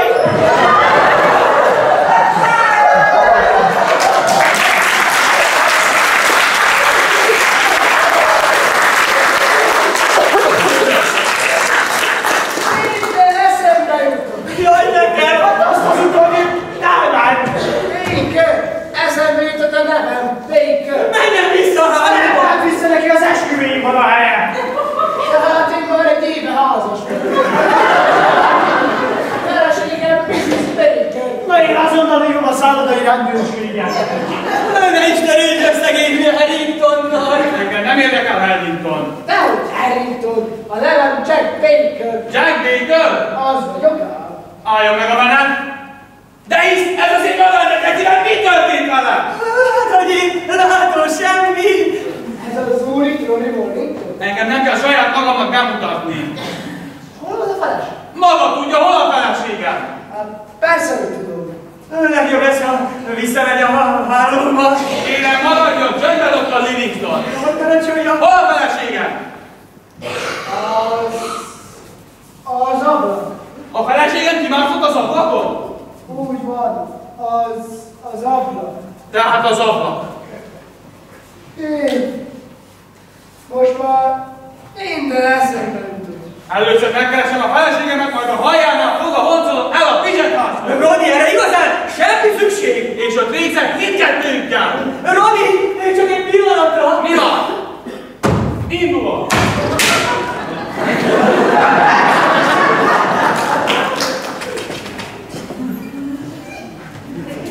Képtelenül maradjon a 650-esbe! Ezeket a ruhákat szépen összehajtogatva találtam a szád drámánál. Főleg önfeleségé, és hol van a ruhái? Hát az ágy lábánál szépen összehajtogatva. Gondolom a főnök a felesége már lassan távozik tőlünk. Hát remélem.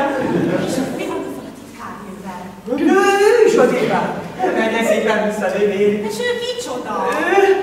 A biztonsági szolgálat, a miniszteri lakosztály tartozékon. Menjen vissza, Gladys. A főnök feleségéről majd én gondoskodom.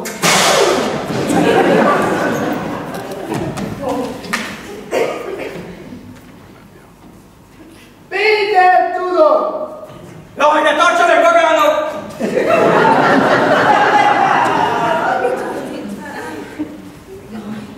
Csak a szolgálás jól sem. Micsoda csók!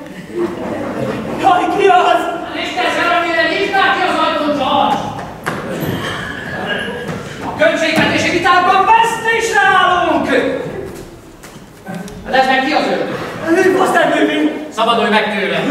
De ez meg mit keresít? Miért nincs a szobájában? Nem tudom!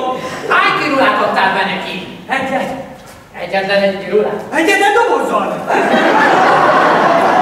Mire figyelj, én nem maradhatok itt. Ha nem megyek vissza a parlamentbe, a kormány megbukik! Ha meg visszanéz, akkor én bukom meg! Hazaküldted a feleségemet? Hogy nem, hát én oda ment kuporul a gardróbba. Megint benne most elöltöztetnék. Közben Roni belefoncsalt a tuszonyába, a szállodigazgató meg elárvázta a biztonságiakat. Azonnal gyere ki, Pamela! Azonnal menjél, beszélve! És nem tudod, Richard. Öltöz fel, Pamela, és menj haza. Ez meg kicsoda? Ez George Jackson. Hát ez nem lehet igaz. Én azt nem tudom, gyereke. Freddy csak egy pillanatra ugrott be, hogy meglátogassa Birdie-t. Régen ő az a másik öccse. És légy szíves, öltöz fel, és menj haza! Neked két testvéred van? Hát, igazából 3. Az egyikben nem olyan beszélő viszonyban. És ennek a Freddynek mi baja van? Túl sokat ivott George esküvőig. Ez nem lehet igaz. Milyen volt George-nak? George reggel megerősült. Igaz, George?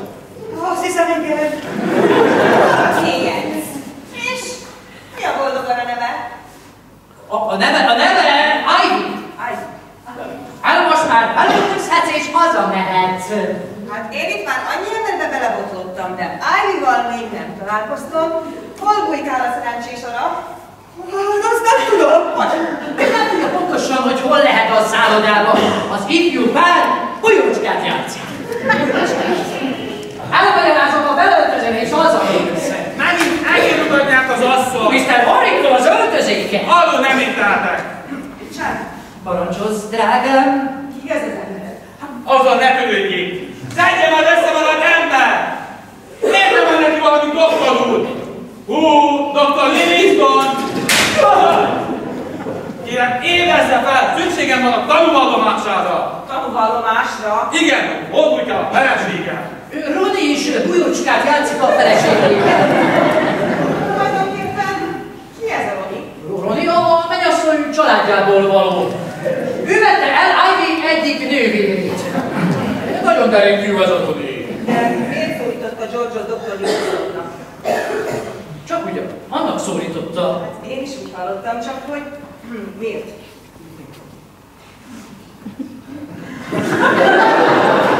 Miért szólítottak téged Dr. Livingston? Mert én vagyok Dr. Livingston, Freddy és Bertie-nek a testvére és egy féltestvére egy szélhámosinak. Hol bújkál a felesége? Ki gondolta volna, hogy egy játék ilyen jól sikerülhet? Játék? Miért nem az? Az én életem történetét játéknak pedig nevezni oda. Csak nyugodtan sírja ki magát, Roni! Nincs is annál jobb, mint a könnyek árja. Azon egy vagy kitart Roninak, George. George! Hát igen, én Pidgeot urat kértem meg arra, hogy kínálj őt egy itallal. Az úr George Pigeon? Tetszik? Maga az a George Pigeon! Úgy van, George, úgy van. És ez az én feleségem szerelmője! Tessék! Ez az úr megpróbálta lefektetni a feleségemet! Én biztosítatom róla, hogy ő senki feleségével még nem próbálta meg. Én azt hiszem, hogy még egy ilyen ember is, mint George, képtelen lenne a felesége unokahugával viszonyt folytatni. Unokahugával? Miért a maga felesége nem Ivy unokahuga? Ki az az Ivy? Mindent tudok! Maga, ugye Roni Horrington? Hát most hát, megvan a magyarázat. Akkor szeretném hallani! Mondd el neki, George. Hát, azt magának is tudnia kell, Roni, hogy a feleségének van egy édesanyja. Van neki? Helyes. A felesége édesanyjának van egy nővére. Annak néhány leánygyermeke, köztük egy teremtés, akit Ivy-nak hívnak, és akit van szerencsém nővenni. Még mindig nem értem. Pedig roppant egyszerű, Roni. A maga feleségét George hívta meg ide az esküvőre. És akkor miért nem voltam meghívva én? Hát már csak a szűk családra hivatkoztunk. Na ezért még számolok Jane-nál. De ki az a Jane? Nem szeretem ezeket a beugratos kérdéseket. A jóságom, Jane, Roninak a felesége. Úgy van. Én elvettem egy bátyúkát, akinek a nővére anyja annak a személynek, akinek a lánya bizonyos Ivy. És ez az ember dolgozik a miniszterúrnak. És te is jobban teszed, Pamela, ha felöltözöl és hazamész. Nekem vissza kell mennem a parlamentbe. Gondolom nincs ellenére, ha közlöm, hogy Roni és én köztem minden helyre jött. Hát ez nagyszerű! A folyosón futottunk össze, és elég volt egy pillantás, és rögtön tudtam, hogy szeret. Ez volt Jane. És te is jobban teszed, Pamela, ha felöltözöl és feljössz vele a parlamenti karzatra. Nem megyek. Inkább itt maradok és megvárom Ivy-t. Ivy? Igen, gratulálni szeretnék neki. Ivy nem ér rá, bújlucskát játszik. Egy pillantást szeretnék venni rá. De én nem szeretném, ha rávetni egy pillantást, és Ivy sem szeretné, ha rávetni egy pillantást. És miért? Hát, én őszinte leszek hozzád. Nekem ez az Ivy, ez nem az esete. De elég az van, nekem tetszik. Richard, ezt nem vártam volna tőled. Tudod, hogy kormánypárt is lehet őszinte? Richard? Én azt hiszem, előállítom ezt az Ivy-t. Miniszter úr, te már csak ugyan Istennek képzeled magad. Hát az ápolónő mire való a hardószobában? Azt megtiltom, miniszter úr! Hogy egy ápolónő egyetlen szóra hajlandó volt vad és szerelmi aktusban bonyolódni vele, de akkor ezzel mindenre képes! A miniszter úr! A miniszter! Okkas miatt elég biztos, hogy mi lesz a feladatom. Nem tettél tönkre elég életet? George, a miniszterelnök úr nem egy kíméletes alak. Azt hiszem élet érted? Gyorsan, kapcsolva! Ki az? A kedvenc szobapincére. Jöttem, mint a szélvész. Csak hogy nem hívta magát senki! Az igaz. Én sejtettem, hogy egy újabb válság van kitörőben. A miniszter úrnak szüksége van egy bizonyos Ivy Pigeonre. Nem igaz? Ezt meg honnan tudja? Hallgatóztam, mint egy kormányőr. Bejöhetsz!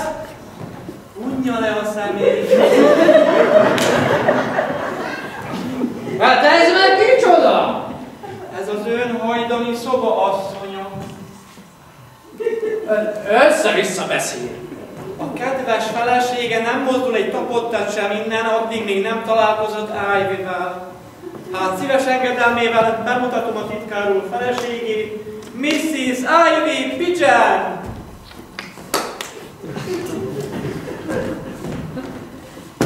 Ki bújhatsz, George? Na, hogy áll a jócska, George? Richard, mit keresel te még mindig itt? Még gondoltam, megvárlak. Mondtam, hogy addig nem megyek át veled a parlamentbe, míg nem köszöntöttem George aláját.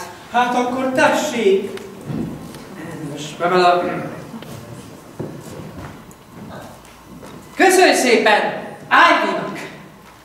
Isten hozta, kedves Ivy. Most, Pamela, megvolt a kívánságot, köszöntötted Ivy-t. Mi szeretném köszönteni Ivy-t? Megvolt a kívánságot, köszöntötted Ivy-t.